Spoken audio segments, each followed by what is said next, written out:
Group धीरे धीरे करके जो एक सेटबैक आया था हिंडनबर्ग रिपोर्ट के बाद, वो अब रिवाइवल मोड पे आया हुआ है और स्टॉक्स को खरीदने के बारे में सोचना चाहिए। आपका क्या टेक है अदानी ग्रुप स्टॉक्स पे? हम किसी इंडिविजुअल ग्रुप के बारे में या स्टॉक के बारे में बात नहीं कर सकते हैं। मेरी यही गुजारिश होगी कि अगर आपको मेरे रिसर्च व्यू के मुताबिक निवेश करना है तो आप म्यूचुअल फंड में ही निवेश करिए। आप डायरेक्ट स्टॉक मार्केट में निवेश करने के लिए योग्य नहीं है। आपको खुद की रिसर्च करके डायरेक्ट स्टॉक लेना चाहिए। किसी की टिप्स सुन के, किसी की रिकमेंडेशन के ऊपर ये सब निवेश नहीं करना चाहिए। उसके लिए पता होना चाहिए कि अर्निंग विजिबिलिटी कहाँ पर स्ट्रांग है, कैश फ्लोज कौन सी कंपनियों के अच्छे आने वाले हैं, अगले कुछ क्वार्टर्स तक कौन सी कंपनी ग्रो कर रही है, अगले कुछ सालों तक कौन सी कंपनी ग्रो कर रही है। कौन सी कंपनी ग्रो कर रही है, कौन सा सेक्टर ग्रो कर रहा है, सब सारा बाजार ही टूट गया। अब बताओ कि बेहतर फंडामेंटल वाले सेक्टर्स जहां पर नजर रखनी चाहिए, ऐसे कौन से हो जो निवेशक अपनी चेकलिस्ट तैयार रखें ऐसी करेक्शन? रजत भाई, मार्केट ने जो प्राइस किया है उससे अच्छा अर्निंग्स ग्रोथ देंगे, उन स्टॉक में मुनाफा बनेगा। जो मार्केट ने प्राइस किया है उससे कम अर्निंग्स ग्रोथ देंगे तो जनरली वहां पे मुनाफा उतना ज्यादा नहीं होता। इस वक्त हमें लगता है एफएमसीजी सेक्टर के ऊपर ध्यान देना चाहिए। डिफेंसिव सेक्टर है, 2-2.5 साल से प्राइस मूवमेंट हुई नहीं है, तो डी रेटिंग हुआ है वैल्यूएशन के ऊपर। अब इस वर्डिक्ट के जरिए ये कहना मुनासिब होगा कि सारी जो भी सरकार बनेगी वह consumption at the bottom and के ऊपर फोकस करेगी, तो उसका एक फायदा एफएमसीजी कंपनी को मिलेगा।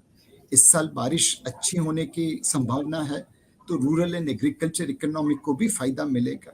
ये सारी चीजें अगर आप जमा कर ले तो मेरे हिसाब से एफएमसीजी सेक्टर में आपको अपॉर्चुनिटीज मिल सकती है।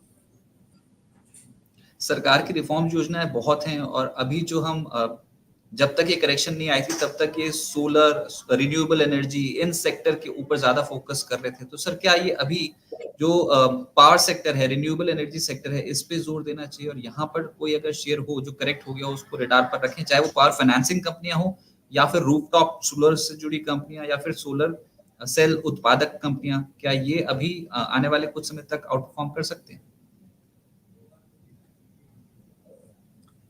रजत भाई, अनडाउटेबली आज दुनिया में ग्लोबल वार्मिंग दिखने को मिल रहा है, एनवायरमेंटल कॉन्शियसनेस बढ़ी है एंड धीरे धीरे करके लोग फोसिल फ्यूल से रिन्यूएबल एनर्जी की तरफ मूव करेंगे।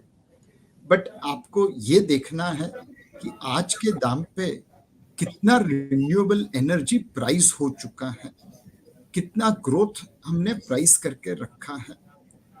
जहां पे आपको लगता है कि ग्रोथ मार्केट एक्सपेक्टेशन से ज्यादा होगी, वहीं पे निवेश करना। आज हमने रिन्यूएबल एनर्जी स्पेस में चाहे इक्विपमेंट मैन्युफैक्चरर हो, चाहे पावर प्रोड्यूसर हो, चाहे ट्रांसमिशन वाले हो, तो एक चीज देखी है कि ट्रांसमिशन साइड के ऊपर मार्जिन ऑफ सेफ्टी ज्यादा है।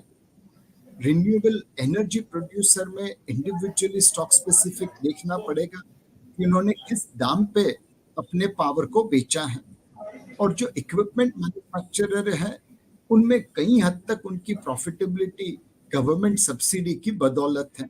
सब्सिडीज हमेशा तो कंटिन्यू नहीं करेगी।